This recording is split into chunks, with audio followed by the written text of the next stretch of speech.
Israel ফিলিস্তিন তুমুল যুদ্ধ চলছে, আর এই যুদ্ধের কিছু গুরুত্বপূর্ণ আপডেট সংবাদ জানিয়ে দিব। 2 দশকের মধ্যে ইউরোপকে পুরোপুরি তছনছ করে দিবে রাশিয়া, ন্যাটোর ভবিষ্যৎবাণী। এদিকে এবার পুরোপুরি পচে গেল নেতানিয়াহু। সৃষ্টিকর্তার দোহাই দিয়ে তাকে ক্ষমতা ছাড়ার নির্দেশ দিয়েছেন ইসরায়েলের সাবেক প্রধানমন্ত্রী এহুদ বারাক। জানিয়ে দিব, হামাসের শক্ত প্রতিরোধের কাছে গড়ে প্রতিদিন প্রায় 60 ইসরায়েলি সেনা আহত হচ্ছে, বলছে ইসরায়েলি গণমাধ্যম। থাকবে ইহুদিবাদী ইসরায়েলের প্রস্তাবকে সরাসরি প্রত্যাখ্যান করল এবার হামাস নেতা ইয়াহিয়া সিনওয়ার।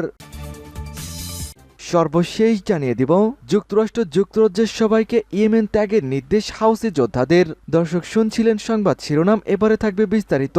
তার আগে আমাদের ভিডিওটিতে একটি লাইক দিন এবং চ্যানেলটি সাবস্ক্রাইব করে পরবর্তী আপডেট সংবাদ সবার আগে পেতে আমাদের সাথেই জুড়ে থাকুন। 2 দশকের মধ্যে ইউরোপকে পুরোপুরি তছনছ করবে রাশিয়া, ন্যাটোর ভবিষ্যৎবাণী। যুদ্ধাগুনে টকবক করে ফুটছে বিশ্ব। গাজায় ইসরায়েলের হামলা, ইয়েমেনে হুতি গোষ্ঠীর উপরে মার্কিন নেতৃত্বাধীন 10 দেশীয় জোট, ইউক্রেনে তো চলছেই, আবার এরই মধ্যে নতুন আরেক যুদ্ধের পূর্বাভাস দিচ্ছে 31 রাষ্ট্রের সামরিক জোট ন্যাটো সংগঠন। তারা বলছে, আগামী 2 দশকের মধ্যে ইউরোপ তছনছ করে ফেলবে রাশিয়া। সম্প্রতি এমন এক ভয়ঙ্কর ভবিষ্যৎবাণী করেছে ন্যাটো প্রধান। সব মিলিয়ে তৃতীয় বিশ্বযুদ্ধে জ্বালামুখী পড়েছে বিশ্ব।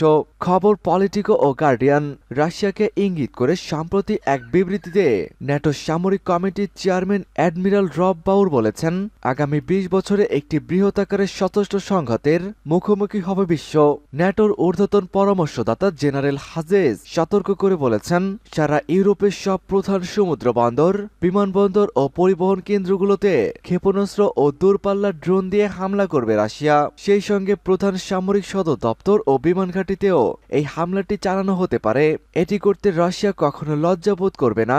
এ কারণে ইউরোপ জুড়ে পর্যাপ্ত ক্ষেপণাস্ত্র প্রতিরক্ষা গুরুত্বের উপর জোর দিয়ে আসছে হাজেজ। ইউরোপীয় প্রতিরক্ষা প্রযুক্তি কোম্পানির বিশ্লেষক স্যাম অ্যানিভান্স একমত হয়ে বলেছেন, ন্যাটো দেশগুলোতে অবশ্যই বিমান প্রতিরক্ষা ক্ষমতা বাড়ানোর প্রতিশ্রুতি আরও জোরালো করতে হবে।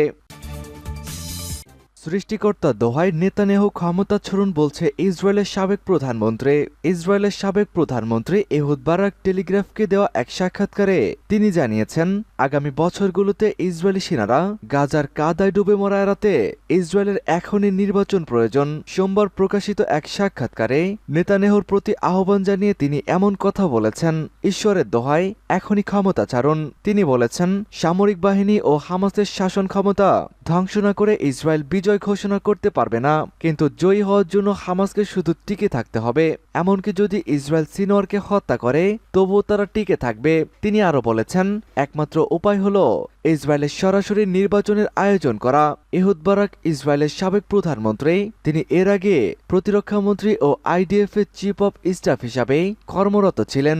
উল্লেখ্য, গাজায় যুদ্ধোত্তর পরিকল্পনা নিয়ে আলোচনা ও বিবেচনা করার জন্য আভ্যন্তরীণ মন্ত্রিসভা থেকে সুস্পষ্ট দাবি আসছে, কিন্তু সেই দাবি নেতানিয়াহু প্রত্যাখ্যান করেছেন। এহুদ বারাক বলেন, নেতানিয়াহু যদি গাজা থেকে প্রস্থানের পরিকল্পনা প্রত্যাখ্যান করা অব্যাহত রাখেন, তবে আমরা আগামী বছরগুলোতে গাজার কাদায় ডুবে মারা যাব।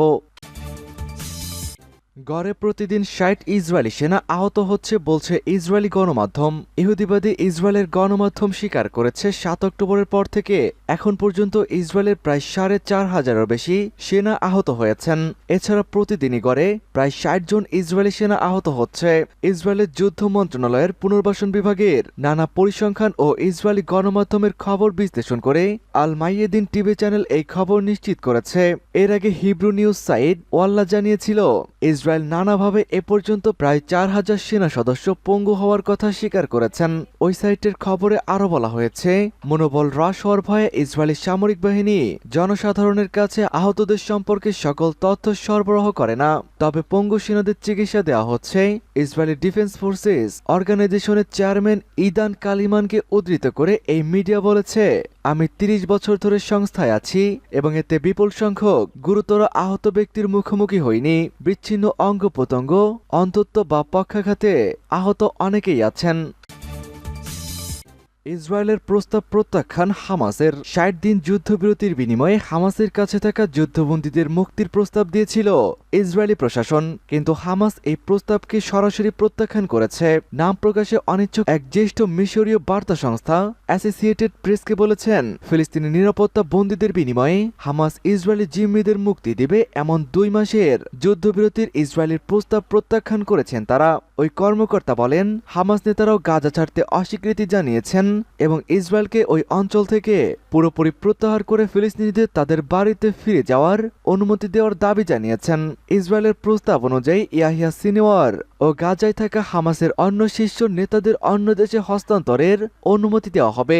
ওই কর্মকর্তা বলেছেন, ইসরায়েল ও হামাসের মধ্যে অতীতে চুক্তিতে মধ্যস্থতা করা মিশর ও কাতার এই ব্যবধান দূর করার জন্য একটি বহুস্তরীয় প্রস্তাব করেছেন।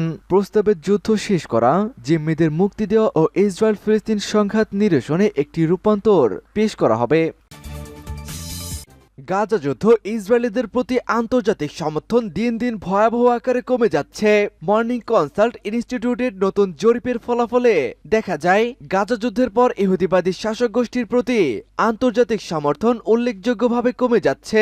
১ মাস ব্যাপী পরিচালিত হওয়া মর্নিং কনসাল্ট জরিপে প্রায় ৪৩টি দেশের প্রতিটি দেশেই ৩০০ থেকে ৬,০০০ ব্যক্তি অংশ নিয়েছিল। প্রাপ্ত তথ্যের ভিত্তিতে দেখা যায়, ৪৩টি দেশে এই সমীক্ষা চালানো হয়েছে। তার মধ্যে ৪২টি দেশে ইহুদিবাদী ইসরায়েলের প্রতি জনপ্রিয়তা ভয়াবহ আকারে কমেছে। এই অঞ্চলে ফিলিস্তিনি প্রতিরোধ আন্দোলন, বিশেষ করে হামাসের বিরুদ্ধে ইসরায়েলের বর্তমান যুদ্ধে গাজা উপত্যকায় ফিলিস্তিনিদের উপর নজিরবিহীন অপরাধযোগ্য ও গণহত্যার কারণে বৈশ্বিক স্তরে ইহুদিবাদী শাসক গোষ্ঠীর সমর্থন উল্লেখযোগ্যভাবে কমে যাচ্ছে। কয়েক দশক ধরে ইহুদিবাদী শাসক গোষ্ঠী একদিকে হলোকস্ট ইস্যু এবং বৈশ্বিক নৃশংসতাকে ব্যবহার করে এবং ফিলিস্তিনি প্রতিরোধ আন্দোলনকে সন্ত্রাসী হিসাবে দেখানোর চেষ্টা করে বিশ্বে নিজেদের একটি ইতিবাচক ভাবমূর্তি তুলে ধরতে সক্ষম হয়েছিল। যাই হোক, গত ১ দশকে এই চিত্রটি পরিবর্তন হতে শুরু করেছে।